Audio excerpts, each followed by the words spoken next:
Right now, Pittsburgh's best sports show is about to begin. Call us or tweet us. We've got things to talk about on the Ireland Contracting Nightly Sports Call. All right, thanks a lot, Royce, and thank you for tuning into the Ireland Contracting Nightly Sports Call. I'm Rich Walsh. I'll be joined by Chris Mueller in a matter of moments, and we're taking your phone call tonight on the Bordas and Bordas hotline at 412-575-2600. Obviously, we're going to be talking about the Steelers tonight. A couple days away from their opener against San Francisco Sunday over at Acrisure Stadium. The Steelers right now are underdogs, but that's the way they like it. Chris, I was in the locker room today, and no one's fazed by the underdog role. Cam Hayward seems to like it. He doesn't care about the odds, and they were the underdog the last 2 years, and we saw what they did in Buffalo and Cincinnati.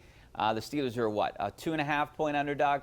I like the Steelers to win this one. You know, I'm not going to bet and take the 2.5 points. If I'm going to bet this game, I would take the money line.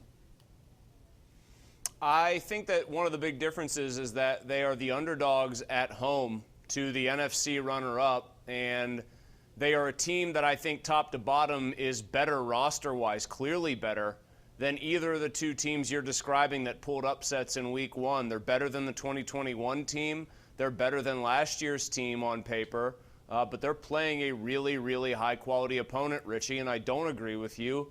I would take the money line the other way. I think San Francisco. Whoa! Well, you're high on the Steelers. I thought you Hold on, you put me to this. Richie, Look, you they're put me flying to this. across I'm the supposed country. to save my predictions. Yeah, hear me out. I'm supposed to save my predictions for my own show. That's the problem. Yeah, I know. They're playing a 1 o'clock game on the East Coast. I know. I hear all about that. We know that it messes with some teams. I'm sorry. Maybe I'm in the minority here, but I'm not sold on him yet. I understand he's What assistant reason do you have to be quarterback. sold? Okay, let me ask you something. If you're not sold on him, are you sold on Kenny Pickett?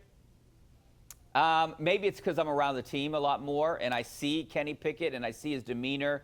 I see his confidence. I see his leadership and how guys are following him and how he's moving guys around in practice and telling them where to go, and people are listening to a second-year guy. He's the only offensive captain, and he's a sophomore.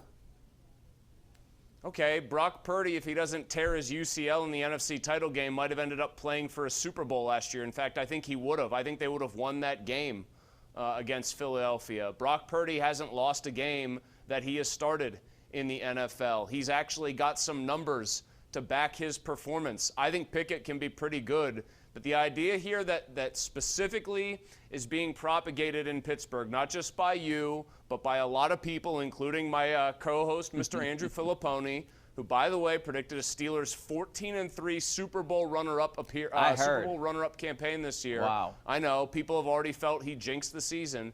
This idea that Brock Purdy is, that people aren't sold on him or he hasn't proved anything. He has a much more extensive track record in half the games started than Kenny Pickett so far. All right, so I think this is one of those situations where I would caution you, don't get too far out over your skis saying that the Steelers are going to hand Brock Purdy his lunch, because no one's actually done it so far when he's played the entire football game. I think the Steelers could be catching him at the right time. All right, we got to catch a break. Back in a couple minutes.